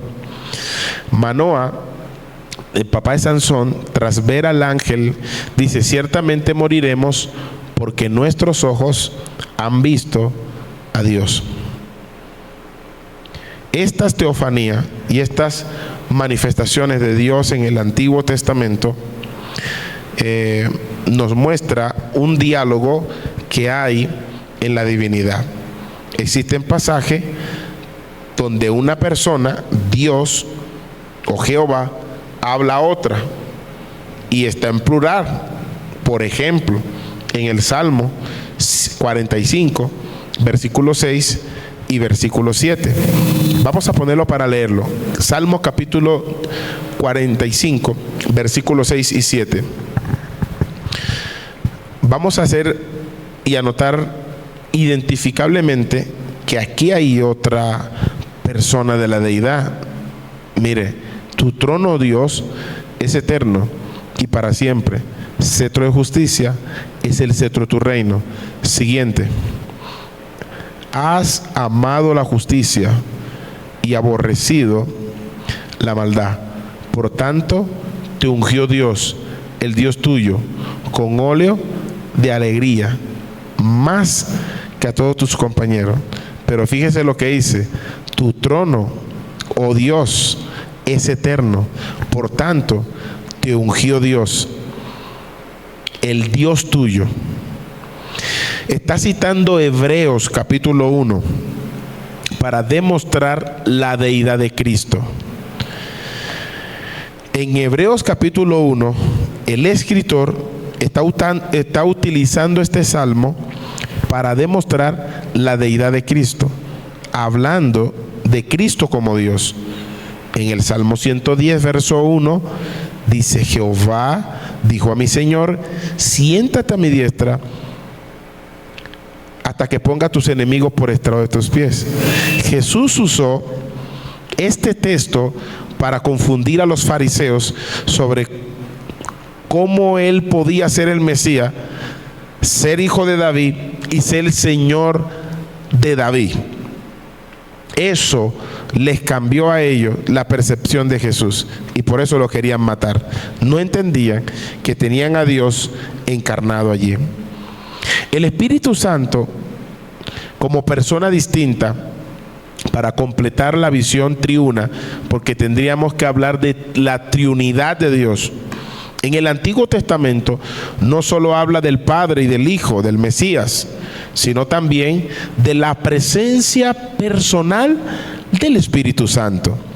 En Isaías, anótenlo allá en sus apuntes, pónselo allí el versículo, por favor. Isaías 48, versículo 16.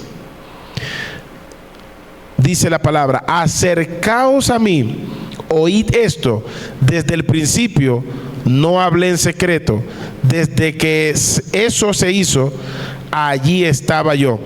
Ahora me envió Jehová, el Señor, y su Espíritu. Oh, pero ¿cómo podemos decir que Jehová, en la misma voluntad del Espíritu y en la misma orden del Espíritu, pueden enviar? Aquí vemos a tres: el que habla, el Mesías, el que envía, el Padre, y el Espíritu. Esto es algo importante. Vamos a ver, por ejemplo, un paralelo textual de Juan capítulo 1 y Génesis capítulo 1. Puede ponerle la cámara para que me observen acá. Aunque yo desde aquí, si estuvieran acá, yo los estoy viendo en el teléfono. Pero este paralelo de Génesis capítulo 1 y Juan capítulo 1 también, versículo 1, dice ambos: en el principio creó Dios. Y Juan capítulo 1, verso 1 dice: en el principio era el verbo, logos, que es la palabra griega para verbo. Y el verbo era con Dios, y el verbo era Dios.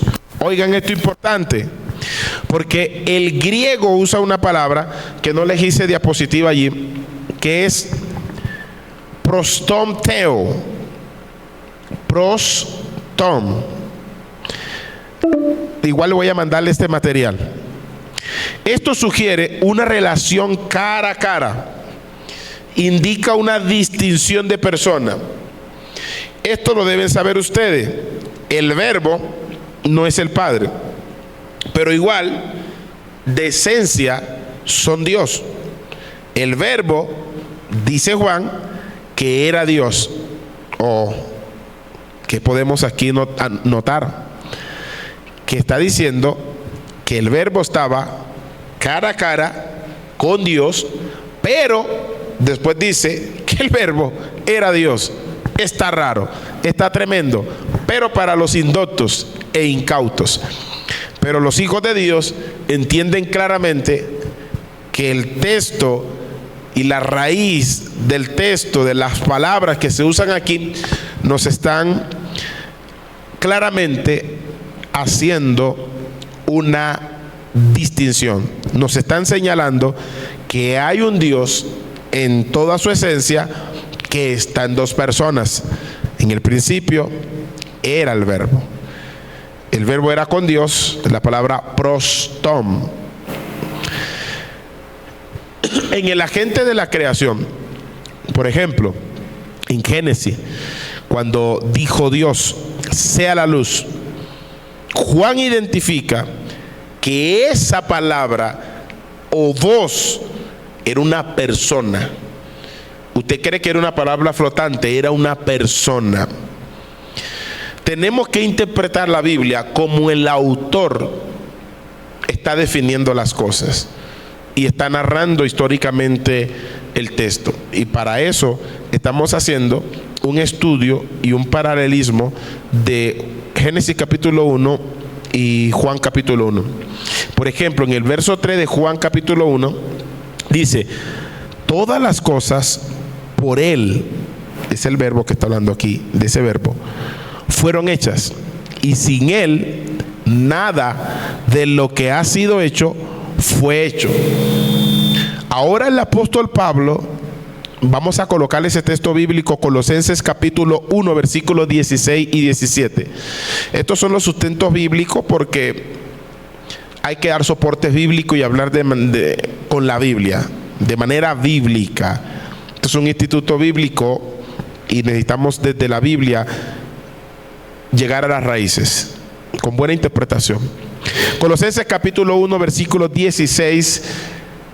Colosenses capítulo 1 verso 16 dice la palabra: porque en Él fueron creadas todas las cosas, las que hay en los cielos, las que hay en la tierra, visibles e invisibles, sean tronos, sean dominios, sean principados, sean potestades. Todo fue creado por medio de Él. Vemos que Juan en el capítulo 1 y versículo 3 dice: todas las cosas por el Verbo, por Él fueron hechas. Así que el hagamos en Génesis versículo 1 y versículo 26 era un diálogo entre el Padre y el Hijo. En estos versos bíblicos les pude mostrar que ahí estaban distinguiblemente el Padre y el Hijo. El Hijo, que es el Logo, quienes comparten todo el poder creativo. Eso es increíble. Entonces, la pluralidad revelada en la encarnación. Este misterio de la pluralidad de Dios hace algo visible que nosotros vimos, como dijo Juan en el capítulo 1 y versículo 14 de San Juan. Dice que vimos su gloria, y su gloria como la del unigénito del Padre. Pero algo dice Juan que destaca que desde esa existencia, de esa preexistencia, hay un ser encarnado. Y Juan lo dice así: y aquel Verbo fue hecho carne y habitó entre nosotros, y vimos su gloria, gloria como la del unigénito del Padre, lleno de gracia y de verdad. Juan vio en su revelación que ese Verbo, que no era una palabra como la que nosotros conocemos en un libro, es una persona distinguible del Padre, vino a esta tierra y caminó en esta tierra, y usted lo conoce, que es nuestro Salvador. Ese Verbo es el Hijo de Dios. Ese Verbo es la misma esencia de Dios, que vino a esta tierra y claramente se ve distinguible, se hace hombre. Él mantiene su relación con el Padre. No son dioses, sino dos personas en una sola deidad. Esa deidad es la esencia de Dios. Vamos a ver algo importante que afirma la Trinidad. si unimos los textos que hemos estado viendo ahora, las tres personas estuvieron activas en el inicio. Primero, Génesis capítulo 1 y versículo 1. El Padre está como la fuente creadora. En Juan capítulo 1 y versículo 3, el Hijo, que es el Logo, como el agente ejecutor a través de todo lo que se hace. Pero en Génesis capítulo 2, el Espíritu Santo como el que da vida y ordena. El Espíritu de Dios se movía sobre la faz de la tierra. Como estamos viendo algunas palabras griegas, por ejemplo, cuando hablamos de Teo en logo, literalmente era la palabra. Dios era la palabra. Está en griego, que se lee Theos, en logos. Literalmente, Dios era la palabra. No quiere decir que había una palabra que Dios decía y se manifestaba. Él estaba como una persona identificable en la creación. No es que no tenía vida, que solamente era una palabra y después vino y se hizo vida. No. A lo que hay que llevar, hay un artículo definido que es la palabra H-O. Esa palabra es un artículo definido que está antes de Theos. La palabra Theos es la palabra griega para Dios. En la última frase, cuando enfatiza en el griego la naturaleza o la cualidad de la palabra, no dice que el verbo es el Padre. Oiga esto, no dice que el verbo es el Padre. De esta manera le da identidad de persona, sino que el verbo tiene la misma naturaleza divina que el Padre. Hay un cuadro ilustrativo que le hice también, y vamos a ir a esa diapositiva para que podamos entender la lógica de los versículos y también la revelación de estos versículos con la conexión teológica. Vamos a esa parte diapositiva, la siguiente diapositiva. Exacto, muy bien, muchas gracias. Ahí hice una distinción entre la revelación en el Antiguo Testamento y la revelación en el Nuevo Testamento. En ese cuadro comparativo, en la primera columna que dice concepto, está el creador, la unidad, la presencia y la identidad. El versículo que sigue al primer cuadro, donde dice creador, el creador, está en Génesis, el versículo capítulo 1 y versículo 1, y el versículo 26. Dios, como Elohim, crea y dice hagamos. Eso es en el Antiguo Testamento.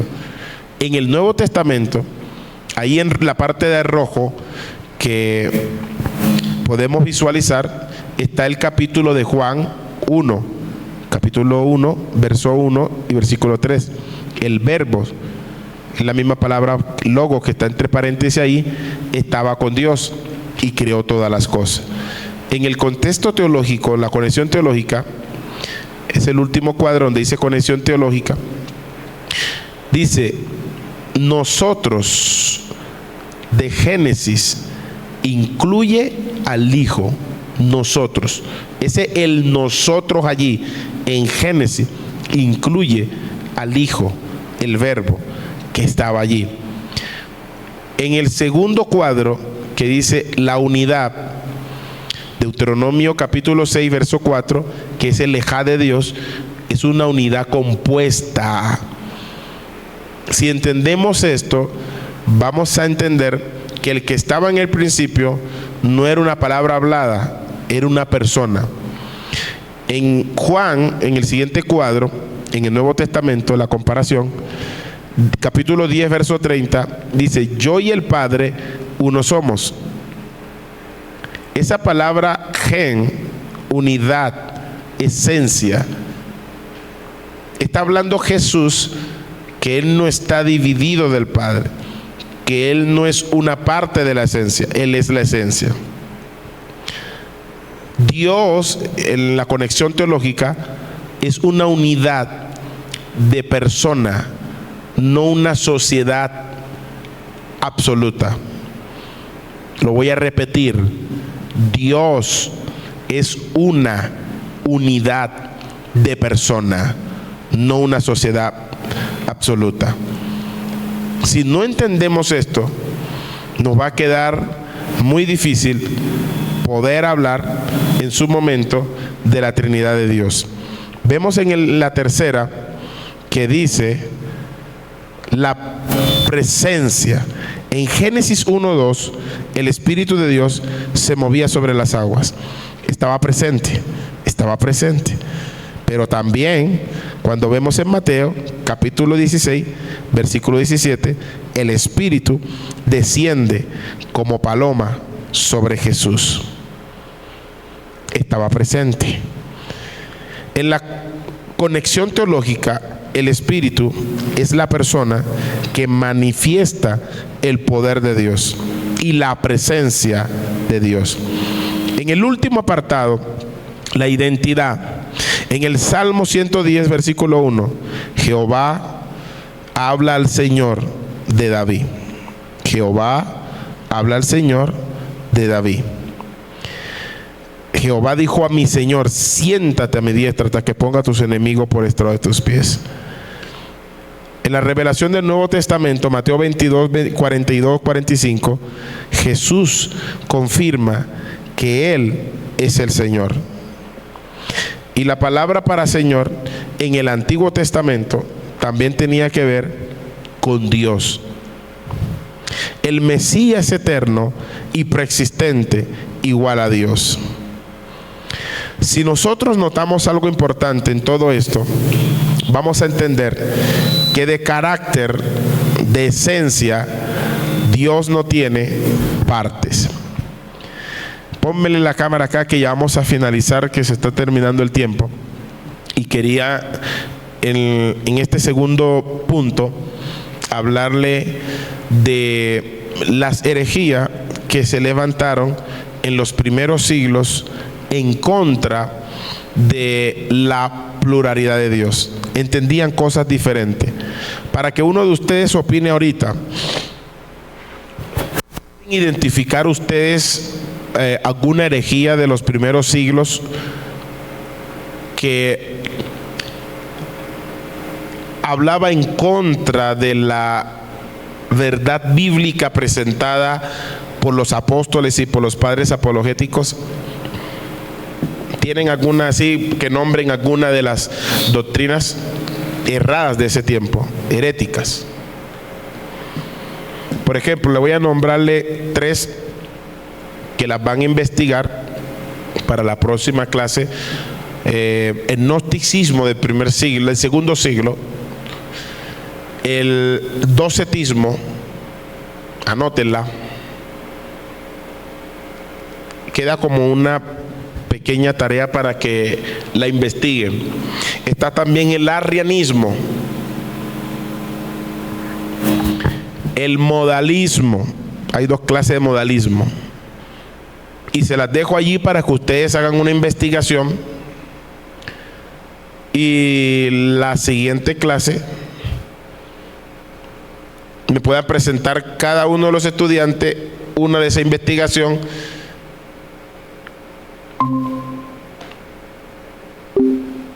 Se finalizó la reunión. Sí, excelente. Ya, porque ya nos estamos despidiendo prácticamente.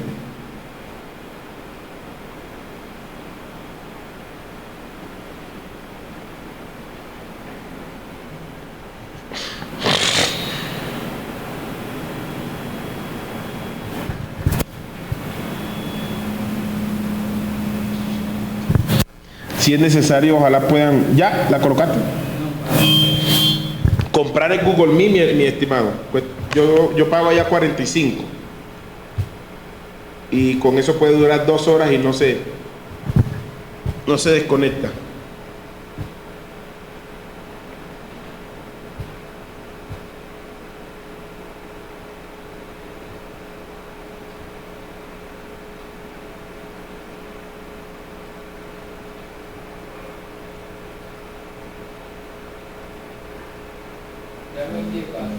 Sí. Vamos a despedirnos porque ya sé.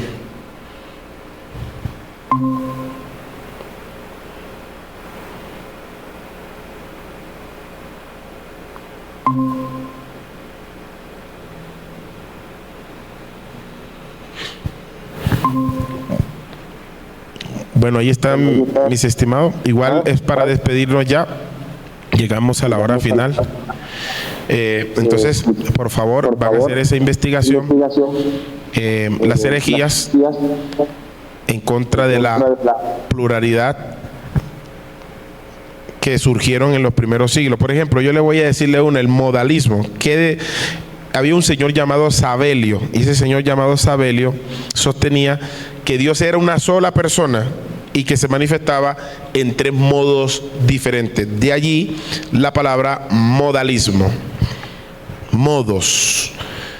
Y ese modalismo fue una herejía del primer siglo. Investíguenla, busquen un poco más sobre eso. Y para la clase siguiente, que es la última, hablamos un poquitico sobre ese punto y hablamos sobre la Trinidad. Tengan sus apuntes allí, por favor, y vengan preparados. Así que Dios les bendiga, les deseo lo mejor y tengan una feliz noche. Shalom, shalom. Bendiciones. Bendiciones y paz, muchas gracias. Amén, amén. Bendiciones, shalom. Chao.